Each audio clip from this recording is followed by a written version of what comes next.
Hey everybody, thank you for being here tonight, for joining this live webinar. And I really do appreciate your investment in yourself. Obviously, it's like my favorite season right now, spring and summer. Being in the mountains, being out in the fresh air, it's kind of an amazing time of year. And so I really appreciate it. If it was the middle of January, like, hey, this is definitely something that is worth your time. But obviously now, because of the seasons, being here, it really means a lot that you're here and that you're willing to learn about how you can maybe improve your finances. And that's the objective tonight, right? The purpose of this webinar really is to introduce you to a few concepts, some philosophy behind Paradigm Life and our strategies. And at the end, I'm just going to offer a couple of different ways that you can learn more about the company, learn more about how we can add some value to your financial strategy. One way is going to be just meeting with our team. We have a no obligation consultation. The other is essentially a book pack that we put together. And it essentially is the book, the ebook, the audiobook, and some complementary material. Plus, we're going to send the first 20 people a physical signed copy of the book. Now, this is a book I came out with in 2018. I'm in the process of writing another book, and so you guys will be on the list, obviously, to get an advanced copy of that if you purchase the book pack. So that's my objective tonight. The idea is to create enough value for you so you see, where maybe we can add some sort of strategy or some partnership or maybe some of our network where we can help you get closer to your goals.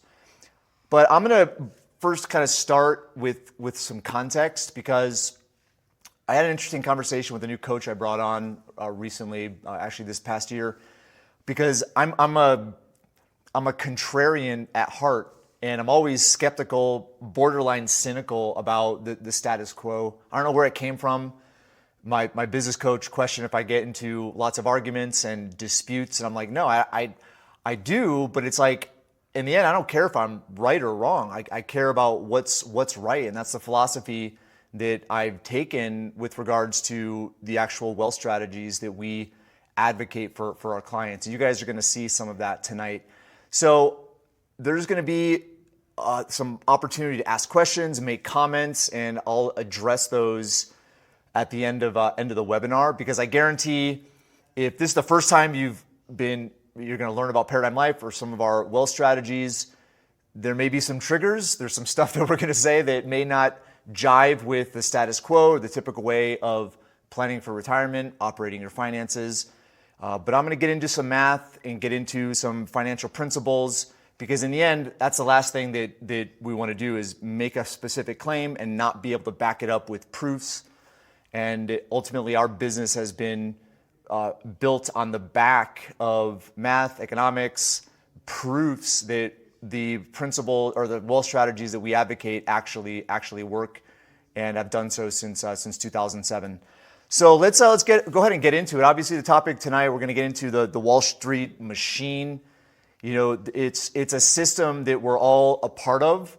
I feel that most people have become somewhat disenchanted with the investment world, whether it's their 401k manager, their financial advisor, product peddlers, and I get it. We see it as well, and I totally empathize with wanting to go off on your own and make your own decisions. And it's a lot easier to do that these days, especially like in the last 18 months with the advent of AI, and specifically some of the large language models. And now there's tools that are actual investment based that are really interesting. So I get it.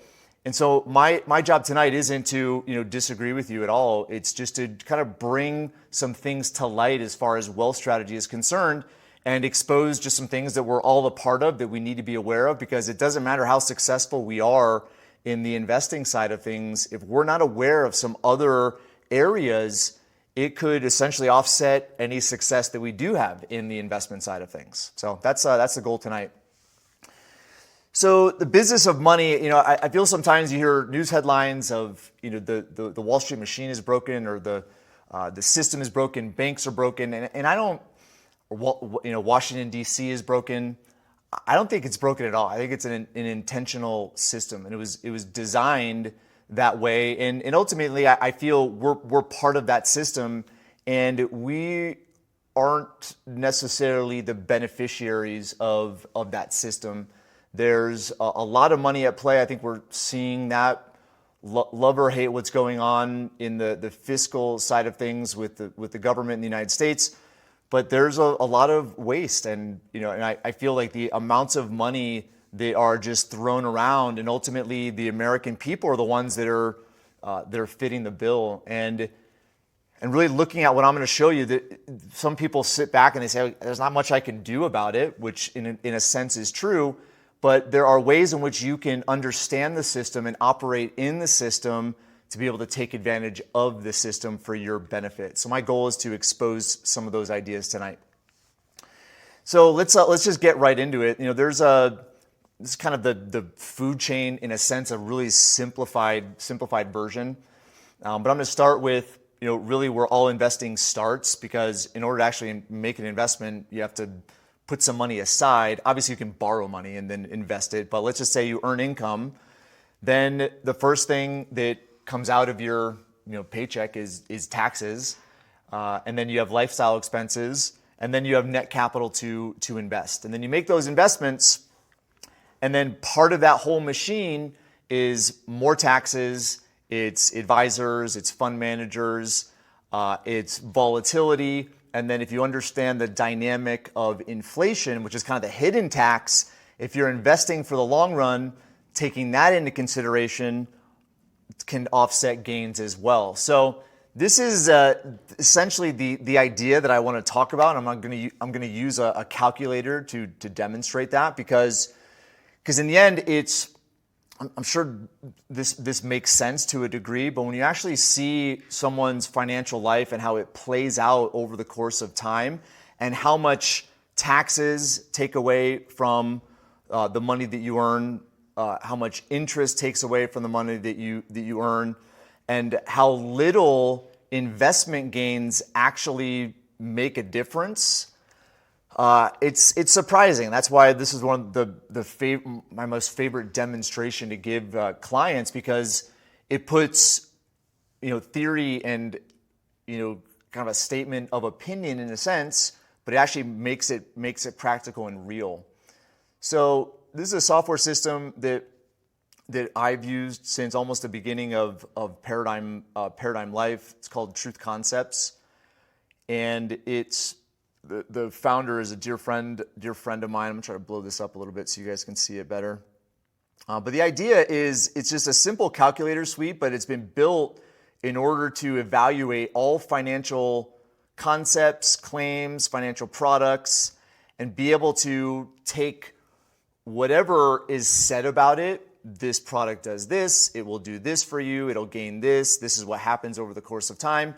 And you can actually demonstrate it and see if what is said actually matches what is demonstrated. So this is just one of the original calculators. I'm going to use a 40-year history, and it's a kind of a history of earnings in a sense, so a career. We're going to say the person is 40 years old. Actually, let's do 30 years old. And let's say they're just starting out and they make $200,000 a year in income. So every single year, $200,000 of income equals $8 million over the course of 40 years. Okay, now I'm not going to get into inflation and why inflation exists and what our current monetary policy has to do with inflation. But what I'm going to say is, no matter what's going on, the current spending bill, the tax bill, we're part of a monetary system that guarantees inflation. So there's going to be continual inflation. It might be small some years, it might be big in other years, but overall, our money is going to be devalued. So you have to factor that into a long-term strategy. Okay, but what it does, it benefits certain assets, and you can also apply it to income. So we're going to apply it to this income and say every year there's a 3% cost of living adjustment, which is typically the case. Now, it may not be every year, but usually it equals out. So what that means is, it starts out at $200,000 today, but the last year after 40 years, it's $633,000. Hope you guys can see that. And the total gains is $15,080,000 and change. Okay? So this is just essentially, if you were to put all that money into a can in the back of, in your backyard and bury it, that's what it would equate to. Now, most people don't do that. So if you didn't have any expenses, if you didn't have to pay any taxes, you'd most likely put it in a bank account first. So we'll put, an average bank account yield of 3%. Now, this is what shows pretty much what the calculator is named, which is maximum potential. So this gives a $26 million of maximum potential if this is your scenario. So now I'm going to demonstrate what I mentioned before. As income comes in, the first thing to go is income taxes. Obviously, we have FICA, which is Medicare and Social Security. We also have some other taxes, part of Obamacare. We also have, federal, state, depending on the state that you live in, there's withholdings taken out of your paycheck. And I'm just speaking generally. Obviously, if there's self-employed people, it's handled in a different way, but we're just going to use kind of a standard approach. Now, that's the first thing that's taken out. But then if you really go and get into everything that we spend money on, whether it's our home, we have property taxes, we have taxes on our utilities, whether it's our cell phone bill or our internet bill, taxes on clothes, sales taxes, taxes on airline tickets. Pretty much everything that we spend money on is taxed to some level, and it's really frustrating. And I know this calculator is going to frustrate a lot of you, but let's say that 40% of all the money that we make goes to taxes. Okay, so what that does is it takes out $10 million, over $10 million of both taxes, but also opportunity costs. And what that means is $10 million, right? $6 million is essentially right here is what you pay in tax. But then because you're not earning 3%, okay, the actual loss is $10 million, okay? All that goes to government, or it goes to whoever is charging the tax that ends up having to pay either a local government or the federal government. So that's 40% of our money goes to taxes. Now, debt is part of our society. It's how we pay for big ticket items. It's just reality. Whether it's a mortgage, whether it's student loans, whether it's cars, additions to a home.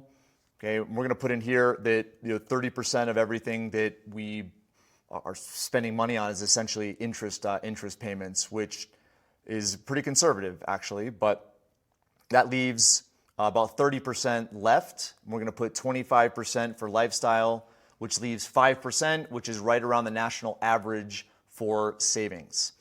So now you're starting to see the challenge, right? Which is you look at taxes, okay, that takes out $10 million. You look at debt, that takes out another $8 million. Obviously, you have lifestyle, which is one of the reasons we work, okay, and produce. And then we set aside money right at the end.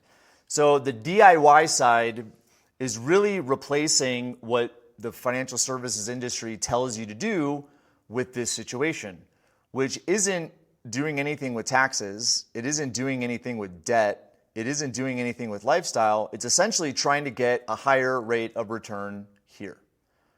Okay, so they say, well, the S&P 500 over the last 40 years has done blah, blah, blah, blah. We'll just say it's 10%. So that becomes their solution. So does that solve a problem? For sure. It solves, there's more money there. Okay, so you go from $1.3 million to $6.7 million. But if you look at the last year of income before this so-called retirement, $633,000, right? That's very very few years at 633 as far as being able to live off of that money. All right, so the point I'm trying to make is this is the typical scenario that people find themselves in. And so trying to earn higher rates of return, although it's a vital part of a wealth strategy, and I feel that there are a lot of people that have kind of gone away from the traditional 401k, invest in mutual funds, be diversified, and they've actually done decent. But looking at the other factors that are at play, whether it's tax strategy, debt strategy, even lifestyle strategy, there are other opportunities that we're going to talk about tonight. And this is our approach to finance, which is not just taking an investment approach by itself, but it's factoring in kind of a holistic or multi-dimensional approach to personal finance. All right, so I'm going to take this, I'm going to put this to the side, and I'm not going to clear any of the calculations. I'm going to talk about a few other things that relate to why you're on this webinar tonight. Because again, the DIY is understandable. We've seen more and more of it, and we've seen a lot more success. I mean, for those of you who have read the book that I wrote in 2018, there's a whole section in there about just the numbers behind a simple rental property and being able to get financing on a rental property. And even though there's ebbs and flows of the real estate market, just the tax benefits, the fact that it goes up in value with because of inflation, rents go up in value. There's really not many investments that can outperform something as simple as a rental property. And what I'm talking about investments is the typical diversified portfolio. So that's what I'm going to bring up right now. Because think about it, if you look at CNBC, Bloomberg, the finance app on Yahoo, there's essentially a 24/7 cycle of financial news. And then you look at the majority of the information we receive and are influenced and conditioned by, they're by organizations that receive revenue because of sponsorships, because of advertisements. And a lot of those are either insurance companies or financial institutions or pharmaceutical companies, right? And so there's a conditioning that we constantly are in front of and don't realize that whether it's Pacific Life or Prudential or Charles Schwab or Ameriprise or whatever financial institution, it's programming us that this is the way to manage your finances. Do this, do this, do this. Now, it's a different flavor, right, with your Charles Schwab person, a different flavor with your Edward Jones person, a different flavor with a Northwestern Mutual, but it's all the same thing. They all do roughly the same thing, just with different products. Okay, so it becomes a commoditized approach.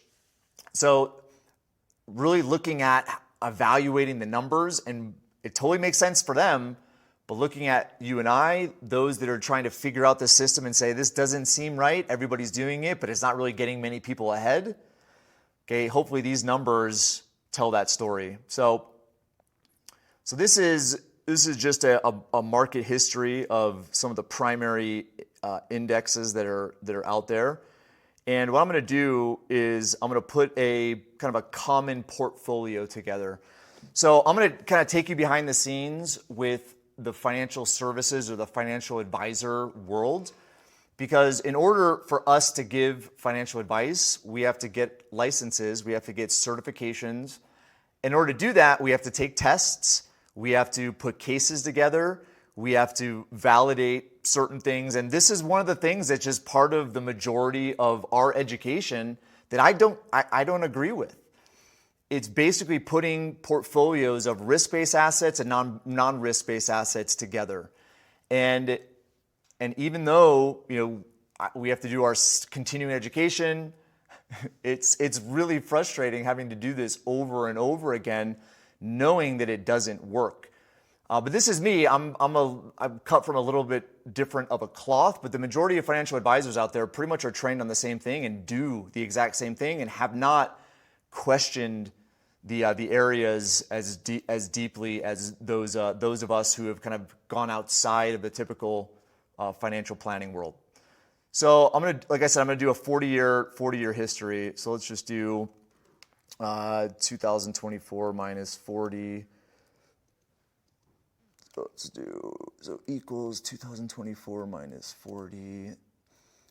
All right, and what I'm gonna do is I'll take, so there's benchmarks that fund managers, I mean, there's tens of thousands of mutual funds and ETFs, and usually when there are analysts that are evaluating these funds, okay, they are benchmarked or evaluated against these primary indexes. That's why these indexes exist. It's one of the reasons why they exist.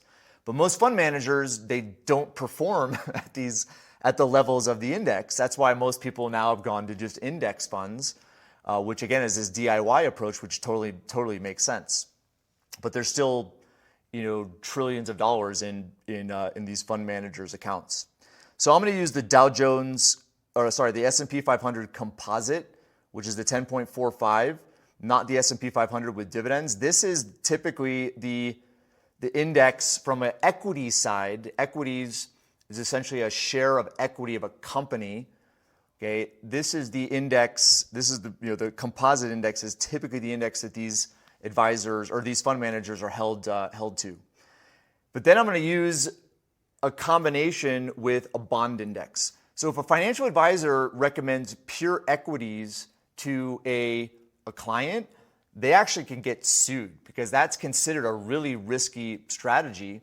And so that's why the modern portfolio theory, even though it's almost 75 years old, is still considered like one of those staple ways to put portfolios together. And that's why you've probably heard of it, the 60-40 portfolio, which is 60% equities, 40% bonds. So I'm going to put that portfolio together for you. And now we can see why this 10.45, which is typically claimed as what you are going to earn every single year for 40 years, compounded, isn't actually what reality is. All right, so let's do no dividends. So it's going to be right over here is where the portfolio is. And then we're going to choose the Dow Jones composite. And then we'll do 60%. And then I'm going to get rid of all these other. So get rid of that. Okay. So basically, when you combine these two together and do your rebalancing, it creates an overall return of 8.2%. Okay, so that's kind of the portfolio return. Now, obviously, you have Wall Street that they obviously have to make money. They make money on turnover fees, which is rebalancing and trading. They also make money on asset management. So we're going to put some fee structure in there. Actually, you know what? Before I do that, let me just do this. I'm going to show you the difference between what people are sold on or what they expect. Because when you go on like your local news or you go on your app and it's like, oh, the S&P is up, the Dow Jones is down, the NASDAQ is up, the Russell is down. What we've been conditioned to do is associate the up and down with where our accounts are, which is not reality. But yet, that's what we've been conditioned to expect. So if we expect that we're putting $10,000 a year, this is just an example, right, into an account that's going to earn 10.45 over the course of 40 years, right, that's going to give us $5 million at the end of this 40-year cycle. Okay, but if we then realize at the end of this 40-year cycle, and we don't really know until then, unfortunately, that we only got an 8.2% return. It's like, okay, 8.2 versus 10.45, that doesn't seem that far off. Okay, it's $2.3 million off, okay, which is substantial. Okay, so the point I'm trying to bring up with these two little future value calculators, right, is without fees and without taxes. Okay, so if you throw in fees, let's just say there's a management fee of 1% on each. Okay, now it goes down to a 7.12 net. And then you go to taxes. Now taxes, it's interesting because you have long-term capital gains taxes. If it's a mutual fund, they're depending on the fund turnover. Sometimes you could have short-term capital gains and long-term capital gains. But you're going to get taxed some way. It could be a qualified plan as well, which is you're taxed down the road on both your contributions and your gains, right? So I'm just going to put in here a 15% tax on both, which is tax you most likely pay at some point, which brings you to a 5.56 net. So now this is, the example that I wanted to give with this calculator. If you're expecting this and you get a 5.56, 5.56. Okay, 5 million versus 1.3 million. So that is a difference. So if we have 5003, I think that's what it was, right? 5003, yep. And then the other one was 1386. I'll just copy it.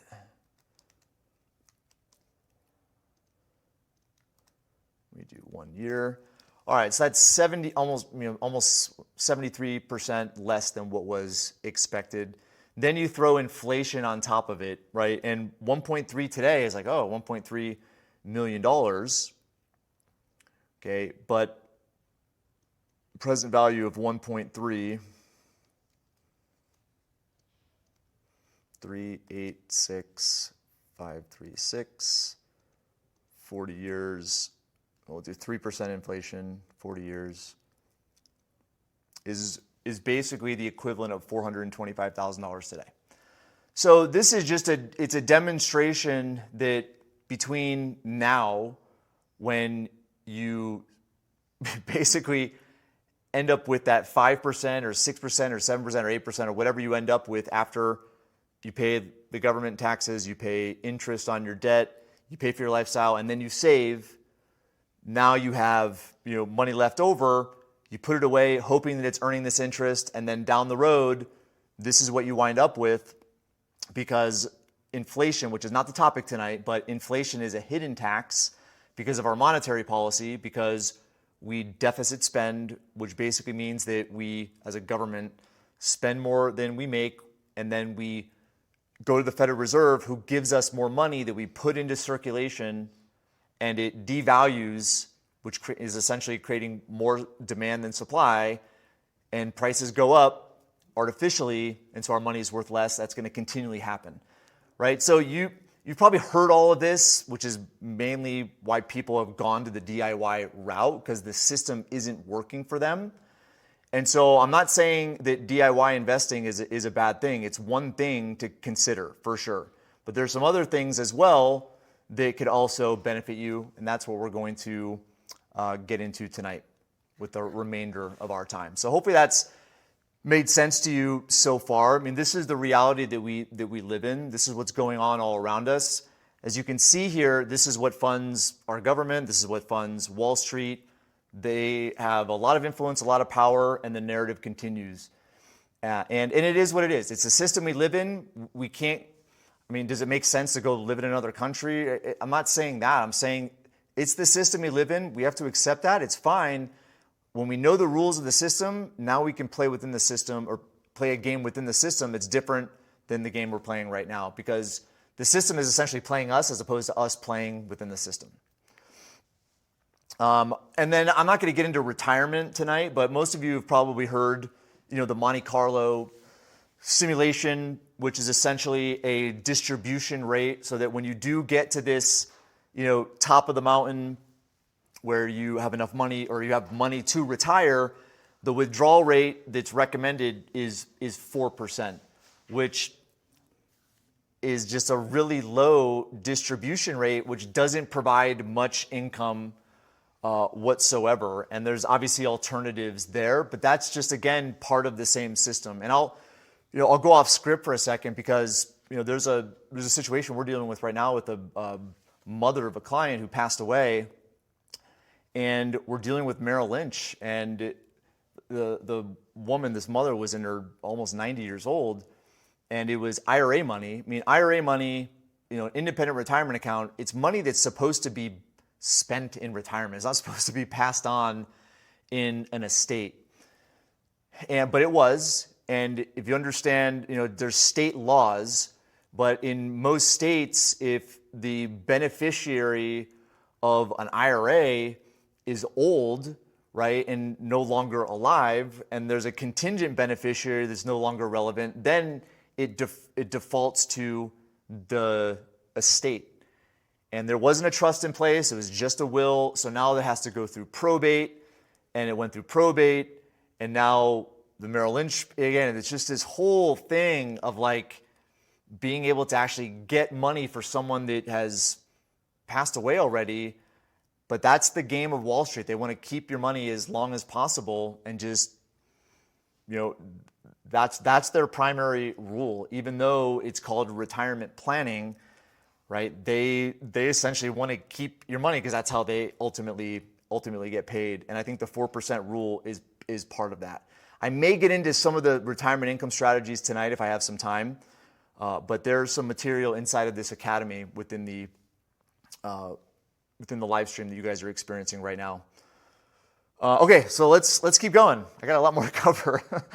All right, so I'm not saying you're losing with your money, but I am saying that there's essentially a lot of parties that are after your money, and knowing that, I'm not saying it's a bad thing, but knowing it, now you can work within the system and realize that with every big expense that you have, every investment opportunity that you have, every aspect of your financial life, even though the statement I just made is accurate, there are people that either want you to invest with them, people that want to sell you something that's overinflated in price. There are ways in which you can play the game and buy more intelligently, manage your cash flow better, optimize your tax strategy, optimize your spending. So we're going to get into a couple of those strategies tonight, because right now I think who's winning the game of wealth is evident. You just follow the money. The people with the most money, I mean, the money has to come from somewhere, right? And so when trillions of dollars and hundreds of billions of dollars are thrown around, whether it's by Wall Street or whether it's by the government, that money came from us. And so looking at how to operate within the system, there are rules that you can play by that are perfectly legitimate, perfectly above board, but it's knowing how to play the game by the rules. All right, so the big thing, last week I was in Minneapolis, and it was at a big financial institution, and I went there because we don't do a lot of business with this financial institution, but the group I was with, I'm on their advisory council, and it's a group that it's a much different practice than Paradigm Life. Paradigm Life, we have 6,000, almost 7,000 households that we've worked with or work with since 2007. But these are our average client. Net worth is in north of $1 million, but income is $200,000 to $300,000. But the group I was with last week, they're in the hundreds of millions of dollars of net worth, millions of dollars of income. And so this specific financial group specializes in high net worth strategies. And as I was just listening and observing, the primary strategy that everybody is focused on in that, I would say, echelon is tax strategy. It's all tax strategy. And if you think about it, I mean, I just showed you if it is reality, which I think it is, 40%, 50% of our money could potentially go to taxes. There's thousands and thousands of pages in the tax code that tell you where to put your money to not pay taxes. And even just some of the discussion we had last week is just some of the creativity that's out there that figures out, that is always studying the tax code, always figuring out ways to optimize a wealth strategy. It's imperative, I would say it's more important to have a tax strategy, and I think you can make more money having no investment strategy and just a tax strategy. But if you think you can't have one, you're a W-2 employee, or maybe you're a subcontractor, everybody should have a tax strategy. We obviously have some resources at Paradigm, some contacts, firms that we've done business with for more than a decade that do consultations as well. They provide education. A lot of it's free education where you can learn ways in which you can minimize your taxes. But also the consultation that I talked about at the beginning, there's some things that our wealth strategists can teach you as well as far as minimizing and mitigating your tax liability. We're not tax advisors, obviously. We have certain licenses and certifications, but that's why we work really closely with tax teams. But taxes is the first thing. I would say, again, going to the investment side of things, we're not going to focus a ton on that tonight, but we're going to focus on taxes, and we're going to focus on fees, which is the next thing, is the fees that you're paying, whether it's for your consumption fees, which could be interest that you pay to banks. It could be fees on your assets you may not know about, fees on the administration of your accounts. And these days with, like I said, how we have this kind of incredible brain power at our disposal for nothing that has access to, average fees from fund managers, average fees from 401k administrators. I mean, there's a lot of ways in which we can discover where we're paying fees, how much, and if it's within a reasonable range. And so knowing, what money is being taken out of our accounts based on fees is also important to understand. Volatility is another one. And, I feel sometimes that, volatility is just part of the game. You're invested for the long run. But at the same time, volatility has an emotional impact on people. And some people can stomach it, some people can't. And so I feel that wealth strategy, because of that, being personalized is paramount. I have a stomach for certain risk, but for investment risk, like if I lose money on an investment, I can't, and I've lost money on investments. There's a story in the book that I pretty much lost everything. I was on the brink of bankruptcy and foreclosure for a few months back in 2008 and 2009, and it left such a strong impression on me that it's like that's never happening again. And that's where I think some people can stomach that and can understand how to take risk, how to take calculated risks.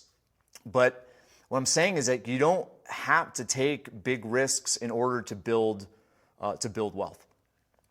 And volatility, mitigating volatility, sometimes you can be invested in things that can go up and down in value, but you can buffer that volatility. And I think that's especially important when it comes to events that are outside of your control, which we'll get to, as well as in retirement. Right now, if you're in this building phase of life, you can always go back to work and make more money. But if you start to wean off of work and do part-time work or fully wean off of work, that no longer becomes an option. So volatility, having options so that you can essentially live off of assets in the future, you don't necessarily have to absorb the risk of volatility to have the optimal income. In fact, you can have more income. I'm not going to get in that tonight, but you can have more income without taking hardly any risk compared to what the typical strategy is, which is the 4% rule. And then inflation. So I think inflation, as I showed you, is just one of those sneaky things that sneaks up on people, and having a strategy and a plan for that is also really important. And it's not something that you do just once or twice. Having a plan for inflation now, and knowing kind of how to play the game of inflation and where to make investments, how to position your income or your employment there's lots of different strategies to do that. All right, so what I would say, first off, you're on this community now. So what I'm going to say is the two offers I'm going to make at the end, which is number one, meet with one of our wealth strategists, and two, buy this book pack, which I think is only like $17. Okay, you don't have to do either. but you're going to be part of this community. And what I would say is being part of the community, there's courses on here that are free. There's going to be some courses that will roll out this summer that will be paid. But it's learn, get some financial education. And I would say, if anything, have a strategy for those 4 primary eroders of wealth, which is taxes, fees, volatility, and inflation. And just have an intentional way in which you're mitigating that. Because those are the things I've seen wipe out the most amount of wealth. Okay, so hopefully you guys have been on our email list. I've had a few people email me and text me that I haven't heard from in a long time that are on tonight. But for those of you that don't, so I started Paradigm Life in 2007 with some partners, took it over in 2009, and we have a team. We're now fully remote. This is our headquarters in Salt Lake, but there's only a few of us that show up. Everyone else is just remote around the country. And yeah, our clients are all over all 50 states, and we're kind of building these ecosystems, this academy that you guys are in right now, in order to continually create value for clients, being able to get more instantaneous feedback as far as the challenges, the frustrations, the fears, so that we can connect easier and then create the right content, answer the right questions, and be of most value to you in a more real-time way. The principles that are in the book in 2018 are the exact same today. The application is slightly different, and that's why I'm in the process of writing a second book that should be out toward the end of this year. Okay, so let's talk about kind of wealthy people. I think that's sometimes we don't necessarily think that we have. Maybe some of you are really wealthy on here, but oftentimes you look at those that are in these positions of power, that have wealth and prestige, and don't think they have much in common with us.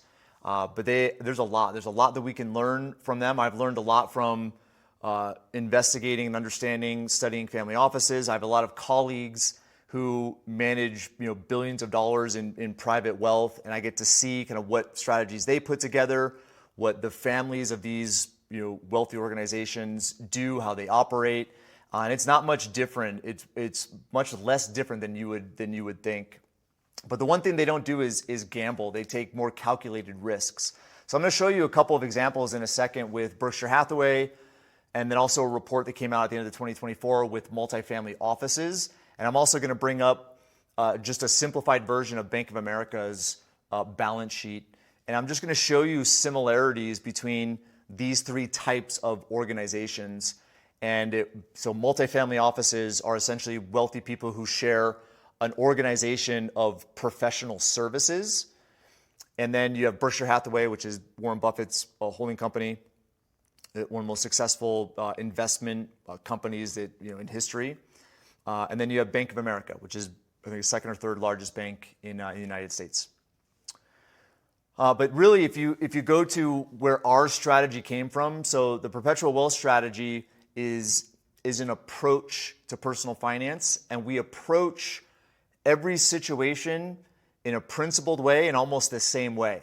Now, how we demonstrate our wealth strategies is always different, but we always evaluate in the exact same way. So we evaluate based on 3 categories. The first category is cash flow. Cash flow is money that comes in and out of your financial life. So that calculator that I brought up, a moment ago, money in is your income. Money out is taxes, fees, interest, right? So evaluating cash flow is vital because there's a lot of micro things that you can see inside of a cash flow statement, and especially a personal cash flow statement, where there's a ton of opportunity to optimize it without digging into a person's lifestyle. Because that's the biggest fear that people have, right? Is like, okay, if I'm going to do better financially, then I have to spend less and save more. And that is not true.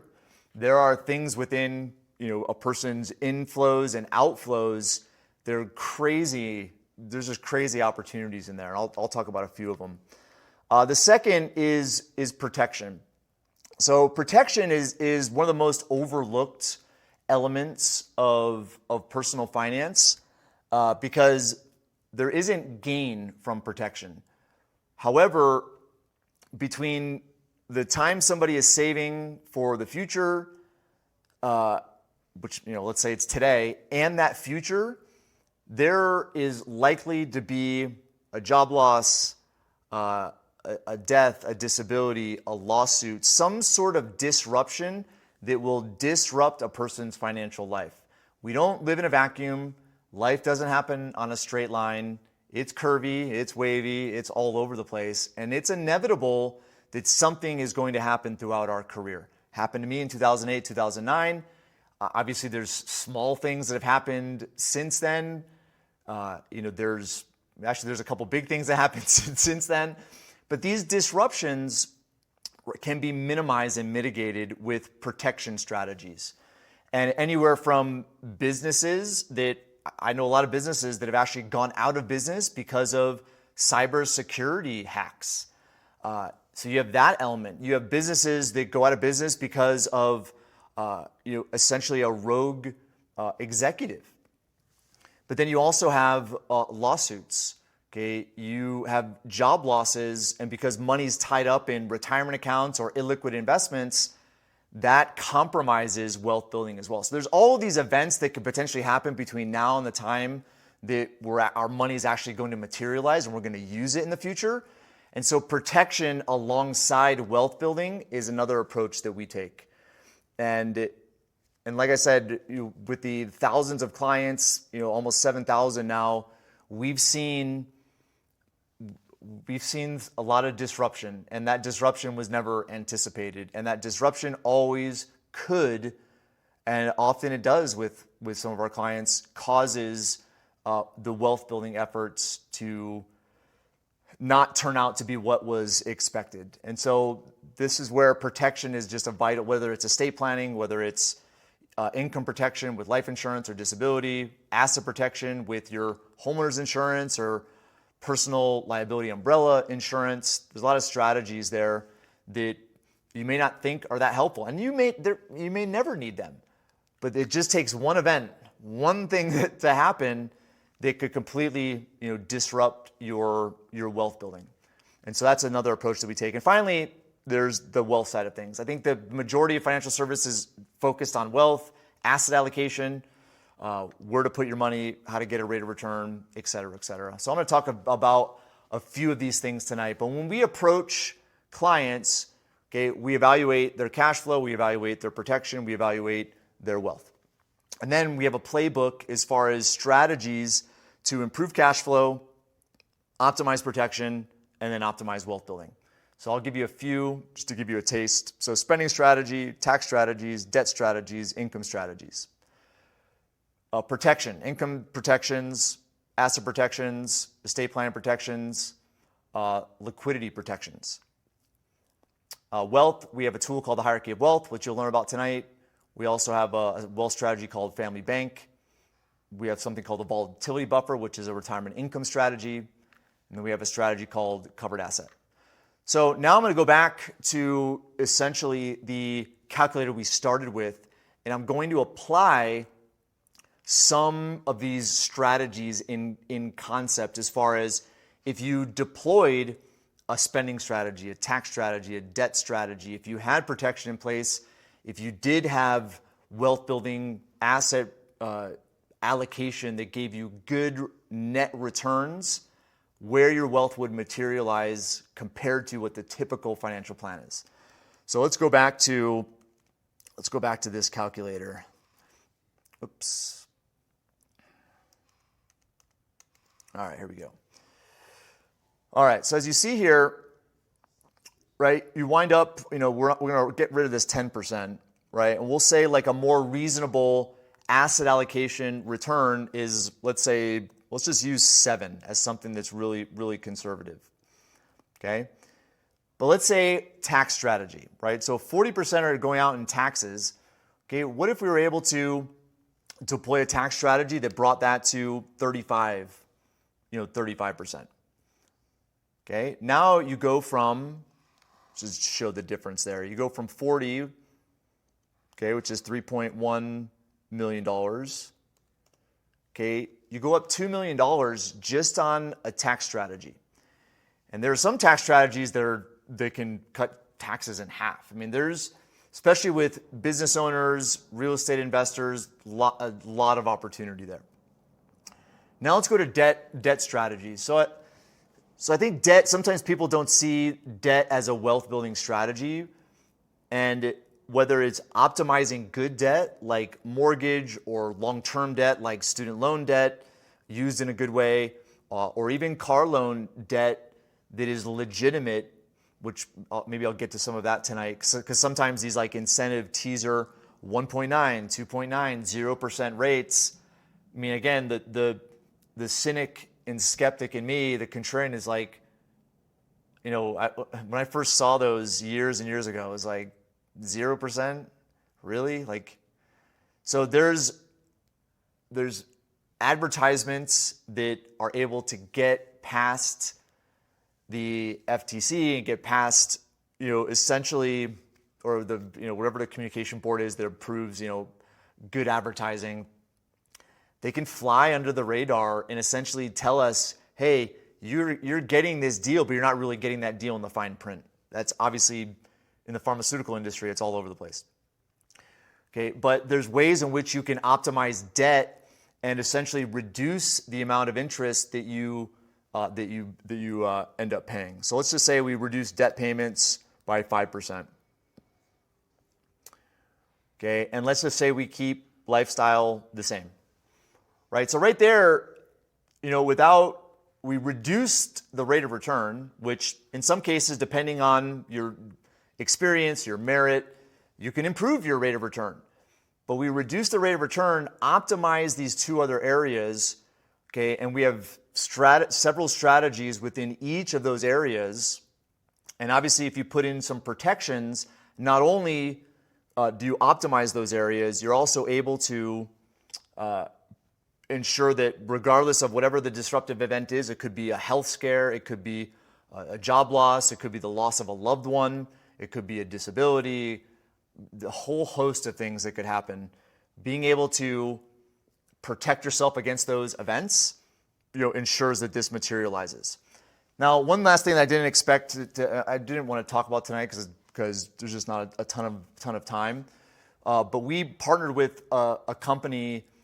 It's an app, and the app, we're going to put a link at some point in the academy. It's free because we've partnered with this company. So full disclosure, we pay for it a pretty substantial amount, and then we're able to give unlimited licenses to people. And so we're going to kind of roll that out in the academy soon.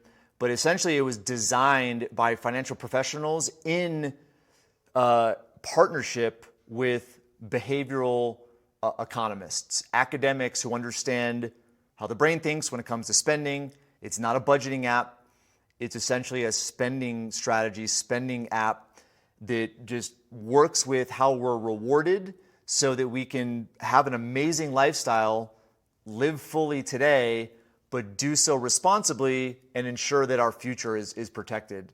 And so what we've done in our evaluation is, because we put this app in place, the annual increase in our spending, in our debt payments, in our lifestyle, if we cut that from 3% to 2%, okay, now that money, additional money, can come into our personal economy, $13.4 million. Okay, so again, this is well beyond the promise of the typical financial advisor that's like, you can get 10.45 in the S&P 500, blah, blah, blah, with 5% savings. Okay, so this has become roughly our solution. This, of course, is just an example, but the approach that we take is always going to be personalized, but at the same time, it's still going to focus on those three areas which everybody has in common. Okay, so now let's go into just a couple additional concepts before we end tonight. And yeah, I really appreciate you guys kind of sticking with me. So I'm going to talk briefly about the hierarchy of wealth. So the hierarchy of wealth, I wrote about it kind of officially in the book in 2018, Heads I Win, Tails You Lose. But we've been using this concept for a long time. I think 2011 or 2012 is when we first started rolling out this idea of, okay, how do you show somebody that has merit, education, experience with real estate that's not a risky investment, but for someone who has no idea what they're doing and goes to a seminar one weekend and starts to invest in real estate, that it is, right? How do you integrate, right, the idea of personal education, control, experience, okay, and evaluate assets accordingly? And so that's why we came up with the hierarchy of wealth. So before we do that, this is those charts that I promised you. So the hierarchy of wealth, first off, has 4 tiers. And the 4 tiers pertain to, actually, I'm going to go back. I'm not going to show Bank of America yet. Sorry for the tease. I'm going to go to the whiteboard quick. So, so hierarchy of wealth.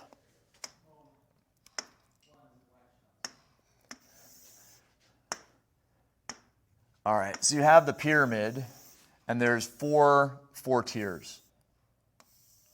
Okay, so each tier is a function, okay, of inherent risk, okay, and personal control, which, as I said before, is a function of merit, education, experience. So at the bottom, least risky investments, these are your liquid, safe, guaranteed, never going to lose money. Okay, and then the risk goes up from there.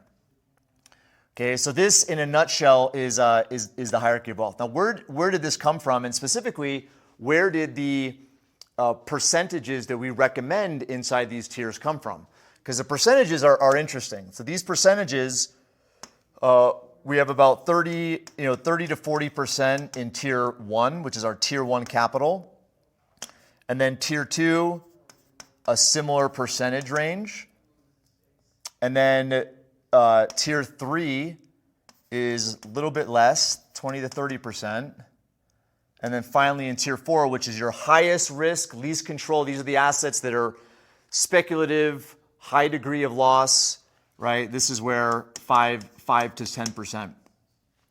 Now, looking at rates of return, right? The anticipated return range, right, for each tier, you're looking for about 4 to 6% net here. In this range, you're looking at about 6 to 8% net. Then this is 8 to 15 net. And then we'll put this at the top, which is 15 plus. Now, looking at these returns, the idea is like you're taking a ton of risk up here, least amount of control, you want to be rewarded for that risk.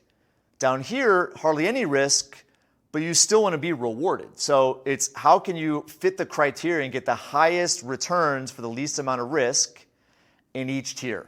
And so you're going to do so by either choosing the right vehicle or by gaining additional control by education, partnership, etc. So now let me go into the slides and kind of give you an idea of where these ranges and returns came from.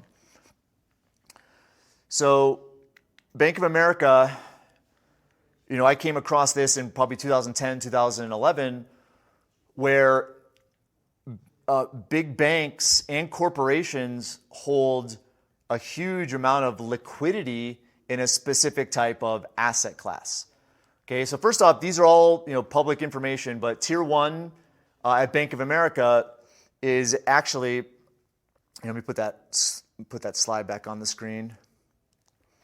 So so the Bank of America, so if you break down 3 categories of loans, right, I put it into real estate and vehicles, business, and consumer credit. Okay, so 36% is in tier 2, 51% in tier 3, and then 13% in tier 4, which is consumer credit. Consumer credit, highest gross yields, but obviously the highest risk. and then the risk goes down, but the yields also go down. And then tier 1 is essentially the liquidity that banks have to keep, or they're regulated to keep. And I believe that 8% of their risk assets is considered healthy. Bank of America has about 14%. And a big portion of their tier 1 capital is in life insurance cash value. And we're going to get into that in just a second as we end. Okay, then you look at Berkshire Hathaway, right? So Berkshire Hathaway, their tier 1, right? It's about 30% in cash equivalents, and short-term T-bills. Okay, property, plant, and equipment is about 26.2% of their total assets. And then tier 3, equity securities and goodwill. This is what's interesting. Most people associate Berkshire Hathaway with equity investments. And there's a lot of different videos out there that just shows how much in options Berkshire Hathaway sells, which is true, but it's a very small percentage of their business. So if you could put that slide back up on the screen. So if you go to the top, which is their highest risk assets, right? Receivables, intangible assets, and then equity method investments. Okay, that's like their highest risk assets. Then you go to the average multifamily office. This is a study done by a group, Camden Wealth and Royal Bank of Canada. But basically tier 1, cash equivalents, bonds, and then tier 2, then tier 3. So if you look at, the point of me bringing this up is this asset allocation that we have with the hierarchy of wealth, okay, is a map in a sense, but it came from really evaluating what wealthy families do, what banks do, what corporations do, and successful investors as far as how they spread risk and how ultimately they capitalize on big opportunities. Because obviously Berkshire Hathaway doesn't always keep that amount of money in cash, but they position themselves so that when there is an economy on sale, they actually have liquidity to buy the sale, right? Buy the dip. Okay, so that's why I brought that up. And what we're able to do, I'm going to show you just a glimpse of the website that we built and are continually building for clients. We actually have a tool in there. So first off, we have essentially a dashboard. This is just a mock client, William Wallace, and it's just a mock client, mock financials. But essentially, it's a centralized dashboard for our clients to organize their finances. But in there, we have essentially a hierarchy of wealth, so they can take their assets and they can associate those assets with a specific tier, and they can see and evaluate, okay, what type of risk they're taking for the returns that they're getting. And then in there's a simple just evaluation that clients can do in order to assign a tier. It gives examples of what assets qualify for each tier. They can go through these yes and no questions to assign the specific tier. So this is just a tool that we developed for clients and are continually developing for clients. All right, so the hierarchy of wealth is a powerful tool because in the end, I feel that, especially with the DIY investors, it's, okay, how much should I allocate to my investments? How much should I keep in cash? How much should I keep here? Maybe I keep some in my 401k. How much should I keep? So this is a tool that you can read about, learn about in Heads I Win, Tails You Lose. There's some information in the Perpetual Wealth Academy that you're in right now that can also educate you on the hierarchy of wealth so that you can start, maybe not, if you don't work with Paradigm Life or a wealth strategist, you don't necessarily have to have access to our specific back-end tools, but you can at least understand the concepts, right? And as you're evaluating your finances, be able to essentially allocate assets to certain tiers, certain categories, so that when you're about to make an investment decision, you're not taking too much risk. Because sometimes we've just seen clients the reason why this exists is because clients didn't know if they were overly leveraged, too much risk, too little risk. So it's an incredible tool that it will definitely benefit you. All right, so let's kind of wrap up with our bread and butter strategy and why it's our bread and butter strategy. And then we'll talk about next steps. So, wealth maximization account is it's a whole life insurance policy, and we named it something different because getting into the financial services industry and you're exposed to and taught about mutual funds and 401ks and asset allocation, and you're taught about that world, the investment world. And then when I became disenfranchised with that world, obviously you seek out like, okay, what else is there? And when I came across this, it was almost like too good to be true. And so whole life, I think, has this really interesting stigma. People have an opinion about it. And that's what caused me, because I'm the contrarian, the cynic. I'm like, all right, if everybody's saying it's bad, why is it bad? And why has it been around for as long as it's been around? And why do banks use it? Why do really wealthy people use it? And so I just started asking these questions, and that's where I ultimately got into this industry, and rest is history.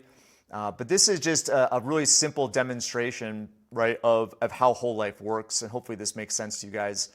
So whole life insurance, right, it's a type of life insurance product, but it does way more than life insurance, right? And that's why we put a different name to it, to be able to represent all those other benefits. Okay, so below this line, I'm going to associate more protection associated products, and obviously life insurance protects against the loss of income, whether it's a business person, family member, etc. So the most common strategy for this is term insurance. So if you look at that arrow, the more inexpensive term insurance covers a person level for 10 years. Then you have more expensive term insurance, which covers a person for 20 years. More expensive is 30 years. Then you get into the wealth building side of things. And the reason why I say wealth building is because even if you started with just base whole life is essentially paying for a future death benefit or a future asset.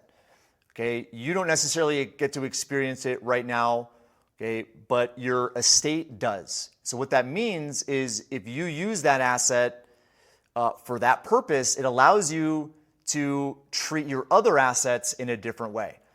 Because that's what we've discovered over the course of our career as wealth strategists and working with all these clients. And just giving the example I told you guys about today, right? It's like people aren't conditioned to take retirement assets or their primary residence, okay, and figure out a way to monetize those for income, because they want to leave something behind. There's this like weird switch that happens around 50, 60, 70 years old, where it's like people become conscious that, of their mortality. I'm going to die. I want to leave something behind. I want to make a difference, whether it's kids or estate or whatever. And they want to leave a portfolio or an asset or something behind to benefit either their kids and grandkids. Most often it's their grandkids or great-grandkids. But typically the assets they leave behind are really inefficient assets. And so purchasing whole life, right, you're purchasing or financing a future benefit which can fund the estate, which opens up or it unlocks all these other assets for use today.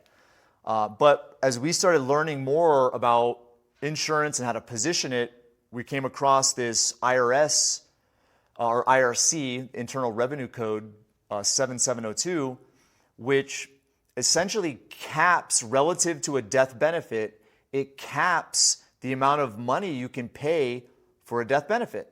And if you compare, a 10-year premium to a 7702 premium, okay, it's substantially higher, okay, substantially. I ran a scenario recently where it was the death benefit, it was like a $600 10-year term policy and a $30,000 a year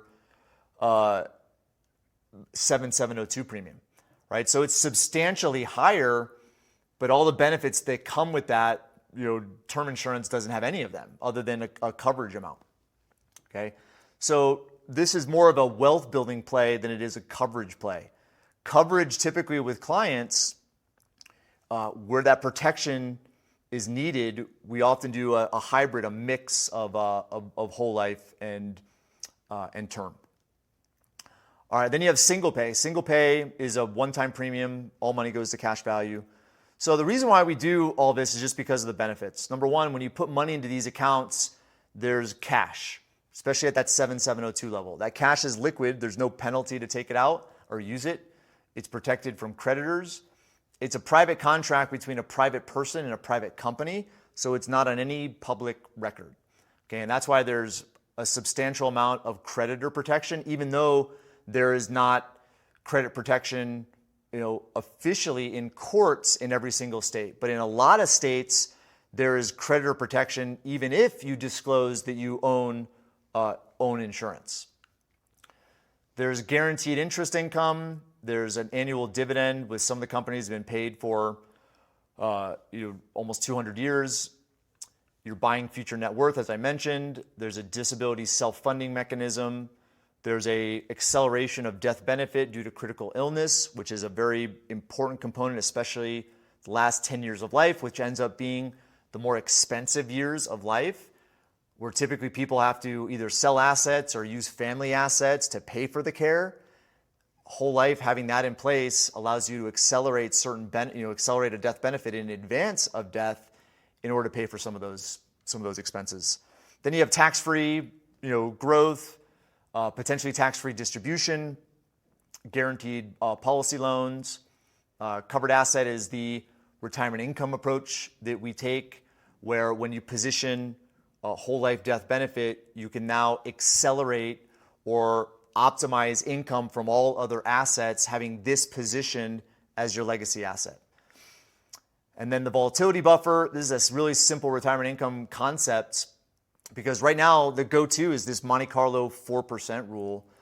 And so we've figured out with a combination of whole life cash value as like a bond alternative, and let's say it's a 401k or an equity portfolio, it's being able to increase the withdrawal rate sometimes up to 200, 300 basis points, because during the down years of a withdrawal, instead of withdrawing from an equity portfolio, you're able to withdraw from a non-correlated account, which is cash value. And the reason why that's important is because Monte Carlo, this 4% rule exists, and because it's so low, it's because those volatility years. Because if you lose money in the market, let's say it's 10%, if you earn 10%, the next year, your account does not go back up to 10%. It requires more to rebound. If you take a withdrawal, now it has to rebound even more to catch up to where it was before. So in those years, volatility buffer is essentially pulling from an alternative source of capital, in this case, cash value, which enables you to actually have a higher withdrawal rate for your retirement income. So that's just another element. Asset replacement, which pertains to business exit, pertains to charitable strategies, estate planning strategies, the permission slip, which is essentially accelerating the spending of other assets, and then using it as part of a legacy strategy, and then family bank. And that's what we're going to end with tonight, which is the family bank. This is just our bread and butter strategy. So our bread and butter product is whole life. Bread and butter strategy is family bank. And the reason why we say that is because whole life really helps optimize every family that we've worked with. It optimizes their cash flow because it's an alternative source of lending. Also, there's tax benefits associated with it. As you get into retirement income, it optimizes retirement income. So from a cash flow perspective, whole life optimizes that area of life in a few different ways. From a protection standpoint, creditor protection, liquidity in the event of job loss, so you don't have to liquidate other assets, pay penalties on a 401k. And then from a wealth building standpoint, the returns on whole life, if you position it correctly, outperform even the returns I showed you from Bank of America, from Berkshire Hathaway. Their liquid assets don't earn as much as what whole life cash value actually earns for you, especially net. And we're not going to have time tonight. I did prepare a few illustrations, but there's some material, some free courses in the Academy that you guys can learn more about the returns of whole life and comparing those against other types of assets. But family bank is something I just feel is relevant because, like I said, whole life fits from a cash flow perspective, a protection perspective, and a wealth perspective. No other financial product does all of those things. And that's why we use it as kind of our foundational product. It's not everything, okay, but it's the foundation. Family bank is a foundational strategy because, number one, banking is just one of those, it's one of those functions, it's one of those systems that has been around for such a long time, and it's been around a long time for a reason, because it works. And the biggest organizations today, I mean, I just showed you Bank of America's balance sheet. It's like they don't have huge returns, but because of the system of banking that they control, that's why they have so much capital underneath their control. Okay, so I'm going to give you a glimpse into that right now. All right, so banking, it seems complex, but it's somewhat simple. So obviously it incentivizes a saver, right, where they can house their money, not have to be subject to it being taken from their house or a safe in their backyard, cans in their backyard. So they give money to a bank. Bank promises that protection. In return, maybe they give them some interest. But then it also incentivizes a spender, right? Because a spender essentially can borrow money and have immediate liquidity, okay? And the bank facilitates the transaction, charges interest, and then also handles any disincentive, right? Because if a spender defaults on the loan, okay, bank is obviously going, they know all the different tricks with courts and judgments and bank garnishments, paycheck garnishments in order for the spender to be held accountable. Okay, so it's a system that's worked. You go back hundreds, thousands of years. It's been around for a really long time, and today it's evident. It's hiding in plain sight. But some of the wealthiest families in United States history have used this concept, and so you can use it within your family as well. And what I mean by that is an intra-family lending system essentially puts transactional control within the family. So if you think about all the transactions that occur over the course of a 40-year, which is the example I showed before, cars, vacations, a new dishwasher, it's refurbished, it's putting a remodel on the house a few times. It's cars for the kids. It's maybe a second home. Maybe it's a 20-year anniversary vacation. It then goes to kids putting down payments on their first home, paying for their honeymoon. So the function of banking, especially bringing it into a family, gives an incredible opportunity for the family to provide financial education for their kids. Because kids these days, if you think about what's going through their brain and how they're observing commerce, okay, they see their parents swipe a card, scan a phone, and they're able to get stuff. But they don't realize what goes on behind the scenes that leads to being able to actually do that. Okay, money is a medium of exchange, and it's because value was exchanged previously. People have to work and provide value in order to get money, in order to be able to, scan their card or scan their phone these days. Kids don't see that back end. So when kids, want an iPad, they want a watch, they want an e-bike, they want something of value, why can't I have that? Can I just swipe your card, scan your phone, and give me that thing? Right? That's how simple it seems to them. They just don't understand what's going on behind the scenes. Most families will say, no, we can't afford it. What does that mean, we can't afford it? So again, it's a really interesting experience that kids have with money that shapes the way they perceive finance, and ultimately that perception leads to how they handle things in their adult years.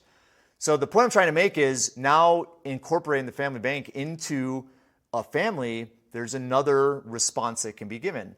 Okay, John, you want an iPad? All right, we've instituted this new system where the family is actually going to lend you $500 for this used iPad. Now, what's going to happen is you're going to do your chores, cut the lawn, help with the dishes, blah, blah, blah. And in exchange, we're going to give you your allowance, and you are going to pay back the family and you teach them about interest, you teach them about payments, you teach them about banking. And those behaviors at a young age become part of how they understand personal finance. They take that to e-bike when they're teenagers, or a mountain bike. They take that to a car when they're later teenagers. They take that to how they pay for college. They take that to their first down payment on a home. And so the idea is like, this is truly a legacy strategy. I think most families want to really build generational wealth. That's kind of the buzzword of the last decade or so. But generational wealth isn't a dollar amount. Generational wealth is establishing healthy behaviors, healthy habits. And so this is one that has transcended multiple generations. It's one of the most successful systems that's out there.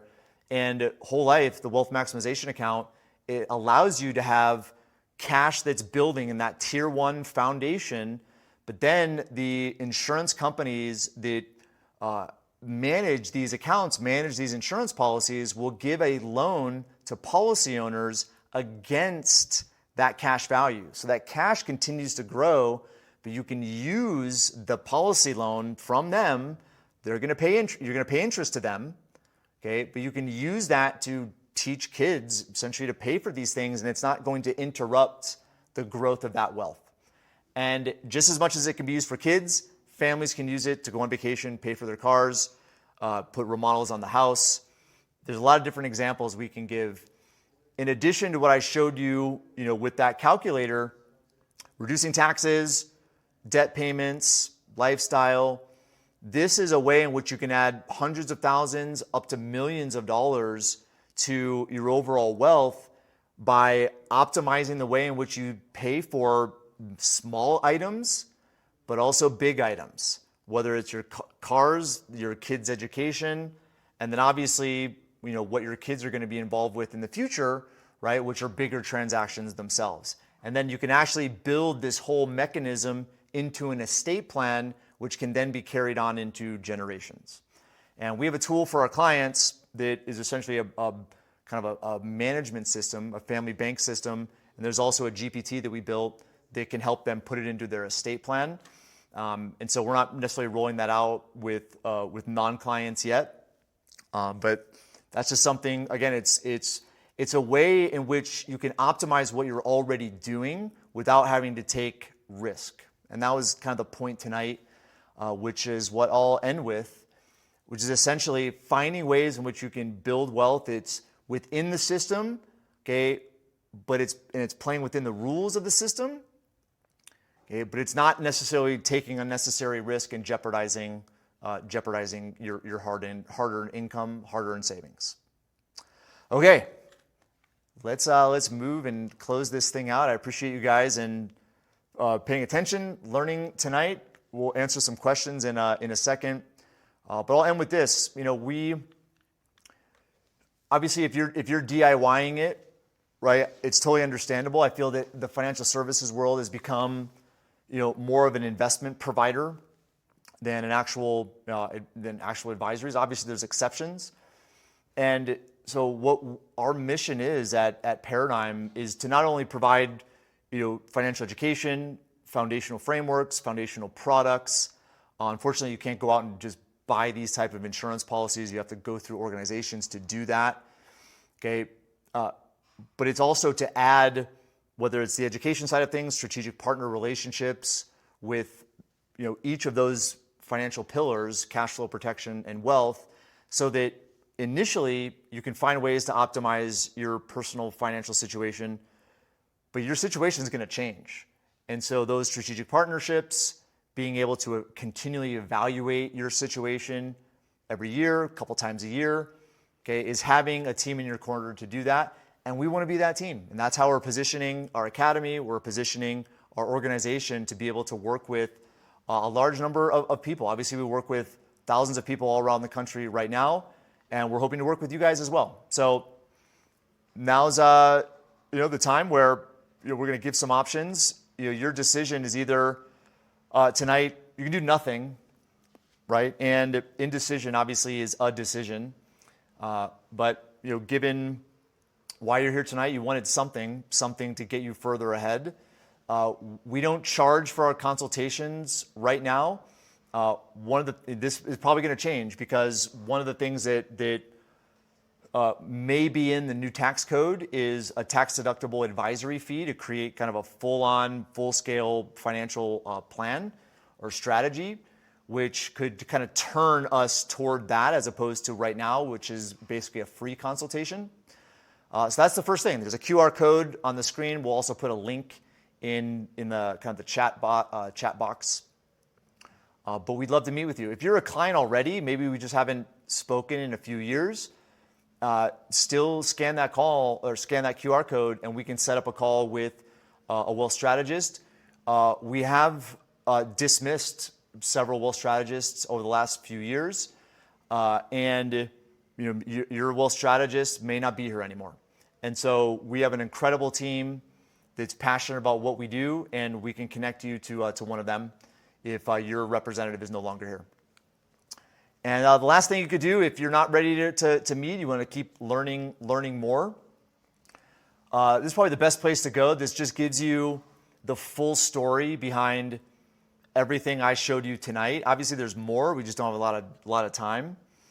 But this book was written, more than 10 years after Paradigm was founded. So it goes through the history, it goes through why we do the things we do, our foundational principles. It was written before COVID, but you'll see in the book that the principles of all of our wealth strategies haven't changed in the slightest. Obviously, the environment in which those principles are applied have changed.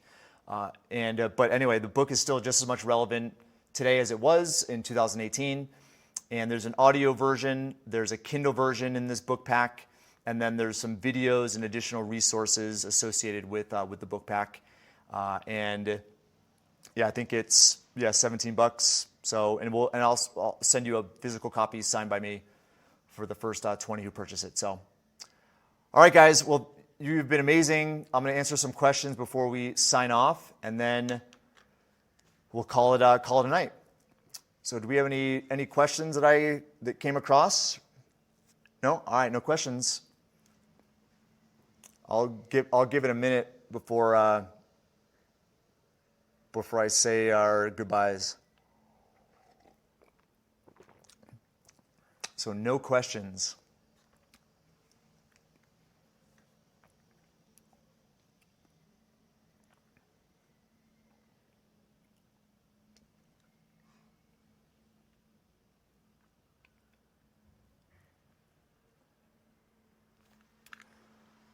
Okay, well, that's all right. I hope you guys enjoy the rest of your evening. Bookmark the Academy. We're going to be adding some new content over the next few weeks. A lot of it this summer. We'll be doing additional webinars as well. So let's stay in touch. Maybe if you're watching this video after the fact, there will be ways in which you can communicate to the team through this platform. And so make sure you do that, and we'll get back to you, answer questions, point you in the right direction. Really appreciate you guys' time. Thank you so much for investing in yourself tonight. Hope you have an incredible evening, and we'll see you next time. Take care.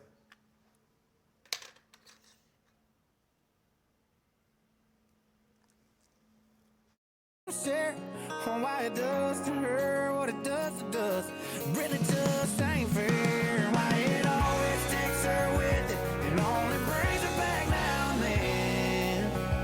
I guess I've always been wondering about the wind, and why it always takes her with it and leaves me hanging on a limb. Just wondering about the wind. Oh, wondering about the wind.